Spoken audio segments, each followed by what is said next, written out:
The elation of England's opening victory against Iran was drowned out by the sound of boos in their draw against the United States. To talk me through it is Gary Neville. Gary, what did you make of that performance? I'm torn between Gary Neville, the England player that played in many games like that and served up what would be a below par performance to fans who've paid lots of money, who've come over, made a special moment in their lives, and they go away disappointed because they wanted more. They wanted a better game, they wanted more entertainment, they wanted a better football match. But I'm also torn with the fact that England are still top of the group, they're in control, and in a week's time when England are playing in the second round, no one will remember that match. They'll think about what's going to go on in the knockout phases, and Gareth and these players have navigated tournaments well. Tournament's not a bed of roses. You do have ups and downs. So this morning, I think a sensible England fan would be rightly disappointed, asking questions, but also knowing that England have not always been in tournaments. England have not always been in the position after 2 games to get out of a group, and that we should probably just sort of relax a little bit and look forward to the next game. But still doesn't stop the questions being asked of sort of why we were so down last night in energy, why we were so down in quality, urgency. It was a surprising performance after what we'd seen previously. You said questions will be asked. Will they also circulate around the approach in general? So passive, no real intention to, intensify the offensive moves. It was quite safe sideways most of the time. Yeah, I think that was probably the main takeaway. I respect what the USA did last night. They were a high energy team who were well organised, who made it very difficult, and we know sometimes that can work in football, and it did work last night, but they also created chances. But with England, I felt as though there were a number of things. One, the 2 centre-backs I felt got stuck on the ball quite a bit. Yeah. They can pass really well. I think Maguire and Stones are good on the ball, and I think sometimes you've got to have that courage, your conviction to stick it into midfield, and that means sticking it into midfield and trusting your players when they're marked. You have to pass it to them when. That's just one, to make them take the ball. 2, it's to try and draw what would be a USA midfield player away from their position. But I did think last night we took the safe option. I never think it's a good thing. Sometimes you get claps in crowds when central midfield players pass the ball to fullbacks. Yeah. No, that's not always a good thing.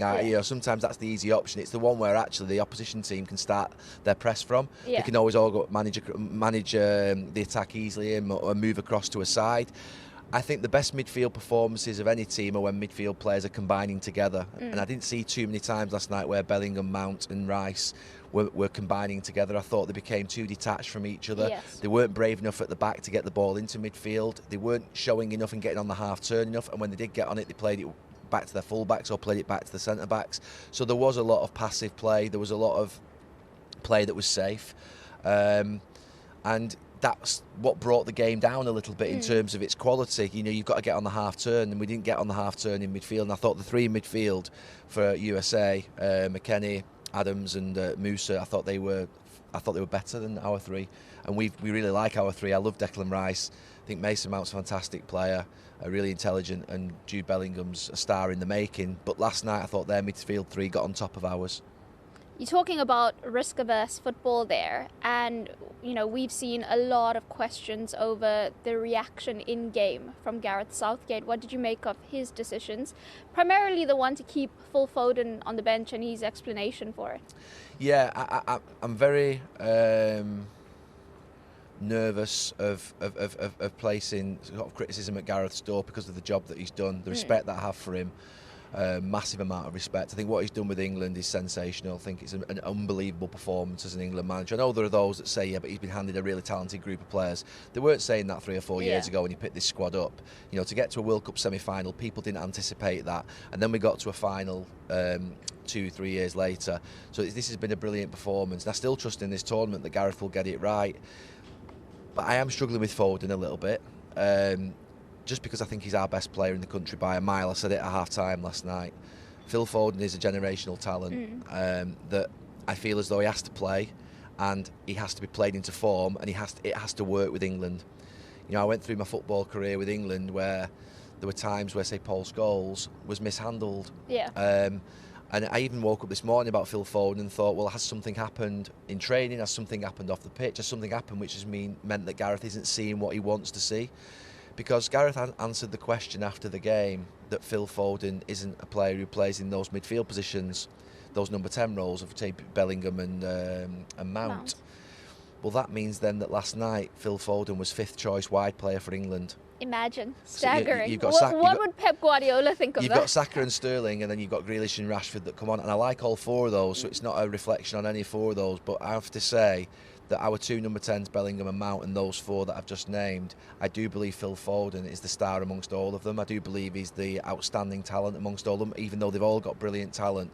Phil Foden is an amazing football player, something that you just see once in a lifetime, I believe. He plays for Pep Guardiola's Manchester City, and I think he would be in the Argentina, Brazil, Spanish, German, French teams in the starting 11. And so that was the one thing that I was struggling with, is why we didn't see him. And then if you look at the sort of substitutions, the first 2 substitutions, Bellingham and Sterling came off, who've got a goal in them, and Jordan and Jack came on, who don't score. Well, Jordan doesn't score that many, and Jack hasn't got as many goals in him as the others. So it was more of a case of, I think, Gareth thinking at that point in the game he could lose the game, and that he didn't want to go into the last game, obviously, in a position whereby he wasn't in control. So I think that's game management, tournament management. Gareth's got nous. He analyses games. I thought the way in which the players came out after the game and talked about the fact that they were in good control in the group, it was almost as if obviously they'd been briefed about what to say and how to approach the media, but it was almost as if they were satisfied with where they were, which is fine, and I'm okay with that, because I've been knocked out of groups quite a few times with England, so that's the Gary Neville England player coming back to me to say, look, calm down a little bit here, these lads are in a great position. But I do think that we now, with the talent we have, we should be expecting not to win every game. We can draw games, we can even have 0-0s, but I think the performance from those players last night, with the standards they've set and the way in which they can invent and create in football matches, I was surprised that we saw what we saw.